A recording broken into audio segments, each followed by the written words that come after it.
Fascist আমলে আমরা যেগুলো দেখেছি আমরা সেই পুনরাবৃত্তি দেখতে চাই না। তাদেরকে মানুষ হিসেবে স্বীকৃতি দিতে হবে। আর জাতিসত্তাগুলো তো আমি বললাম যে সাংবিধানিক স্বীকৃতি এটা খুব গুরুত্বপূর্ণ প্রশ্ন বলে আমরা মনে করি। আমরা বলেছি যে আহতদের যে চিকিৎসার দায়ভার সেটা আমরা রাষ্ট্রকেই নিতে বলছি এবং তার ধারাবাহিকতা এখানে বলেছি।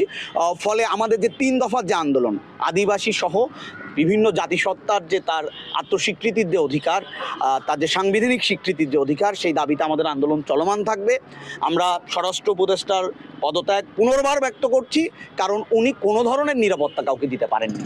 এখানে মাজারপন্থীদের উপর হামলা হয়েছে, এখানে পাহাড়ের পরিস্থিতি আপনারা দেখেছেন। বিএমপির কমিশনার ওই দিনের ঘটনার জন্য দুঃখ প্রকাশ করেছেন এবং উনি বলেছেন যে পুলিশ যাতে কখনো লাঠিচার্জ না করেন সেই ব্যাপারটা উনি দেখবেন। মানে সেটা ওনার দিক থেকে ছিল গণতান্ত্রিক আন্দোলনে। উনি বলেছেন যে পুলিশ যাতে কোনোভাবেই গণতান্ত্রিক আন্দোলনে লাঠিচার্জ না করেন তার জন্য উনি বলছেন যে ওনারা কাজ করছেন। তো ওনার দিক থেকে আসলে তো আমরা স্বরাষ্ট্র উপদেষ্টা, এটা যারা নির্দেশ দেয়, যারা মন্ত্রণালয় চালায়, উনি তো একজন স্টেটের অধীনস্থ কর্মচারী। তো ওনার যতটুকু বলার ছিল উনি ওটুকু বলেছেন, উনি দুঃখ প্রকাশ করেছেন।